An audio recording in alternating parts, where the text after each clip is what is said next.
Hola, mi nombre es Soraya Mesnau y hoy os presento mi trabajo sobre luces de Bohemia. Estos son los puntos tratados en mi trabajo.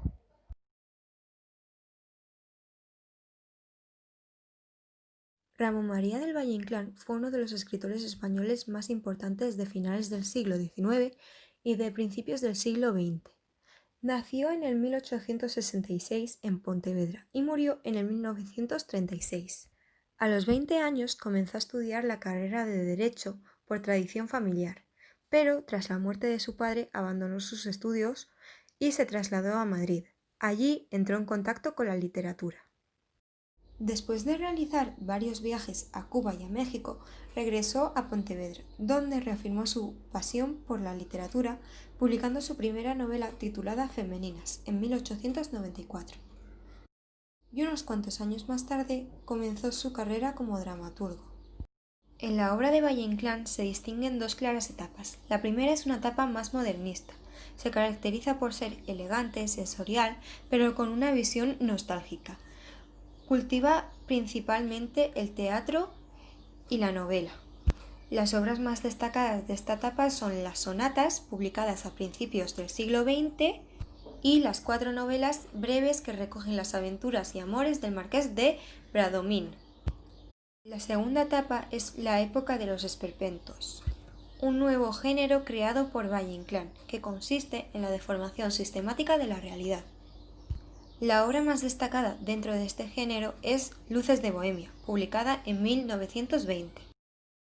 Luces de Bohemia es una obra que inaugura el género del esperpento. Trata sobre la última noche de Max Estrella, un poeta ciego andaluz que vive en Madrid.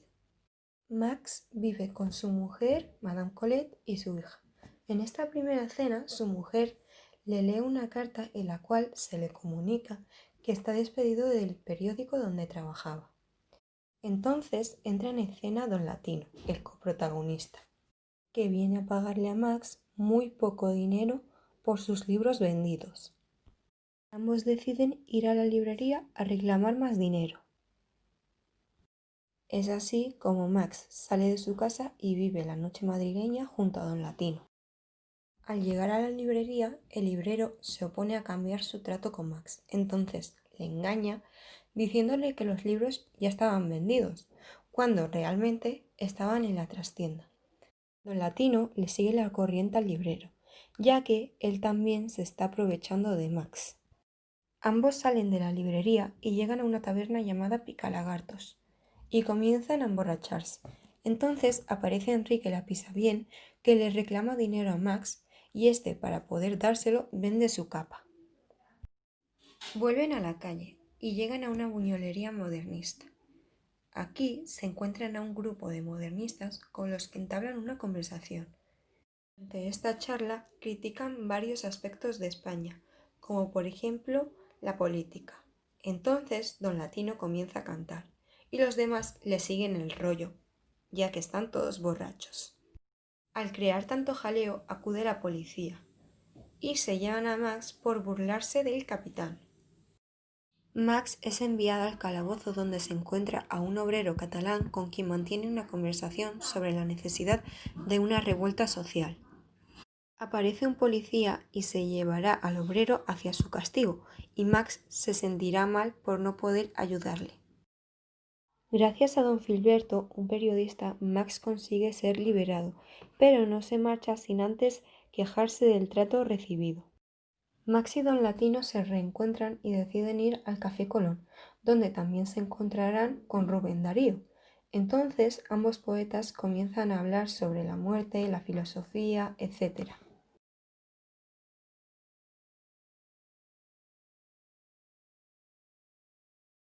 Regresan a las calles y llegan al Paseo del Prado, donde don Latino se marchará con una mujer, mientras que Max se quedará hablando con otra sobre su vida personal. Después, Max y don Latino regresarán a su paseo por las calles de Madrid, donde ocurrirán varios sucesos más. Finalmente vuelven a casa de Max, y por el frío y el alcohol Max acabará muriendo, y don Latino decide quitarle su cartera e irse, con el pretexto de que nadie más se la robe. Tras su muerte se celebrará su funeral y entonces aparecerán en escena Rubén Darío y el Marqués de Bradomín hablando sobre la vida, la muerte y la situación cultural en España. En esta última escena aparece Don Latino fingiendo un gran dolor por la muerte de su amigo.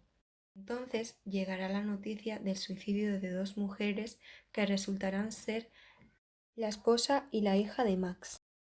Ahora hablaremos sobre la estructura de la obra. En cuanto a la estructura externa, la obra se divide en 15 escenas. El desarrollo de los acontecimientos es lineal y en casi todas las escenas aparecen los dos personajes principales, que son Max Estrella y Don Latino. Y en cuanto a la estructura interna, la obra se puede dividir en tres partes. La primera parte hace referencia al planteamiento de la historia, que es cuando se presentan a los personajes y corresponde a la escena 1. La segunda parte hace referencia a las aventuras que viven Max y Don Latino en las calles de Madrid. Va de la escena 2 a la escena 11.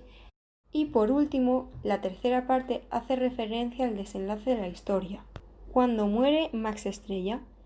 Corresponde a las escenas 12, 13, 14 y 15. Algunos de los recursos empleados por el autor son la hipérbole y la caricatura para describir algunos personajes, la animalización de personas y la personificación de la muerte, también la presencia de un tono irónico y sarcástico en algunos personajes y por último la mezcla de registros como por ejemplo el culto con el vulgar. Max Estrella es un poeta ciego y bohemio que no tiene nada de éxito. Se presenta como un personaje desesperado, ya que apenas puede mantener a su familia. Don Latino es como el perrito de Max, que le sigue a todas partes. Es un personaje desleal y miserable, además de avaricioso y mezquino. Esto se puede ver cuando le roba la cartera cuando se ha muerto o cuando le engaña en la librería. El tema principal de esta obra es la última noche de Max Estrella, en la que suceden diferentes acontecimientos. Otro tema tratado es la realidad política y social de la época, además de la muerte y la tragedia que son muy presentes a lo largo de la obra. Y un último tema sería el egoísmo. Gracias por ver esta animación y espero que os haya gustado.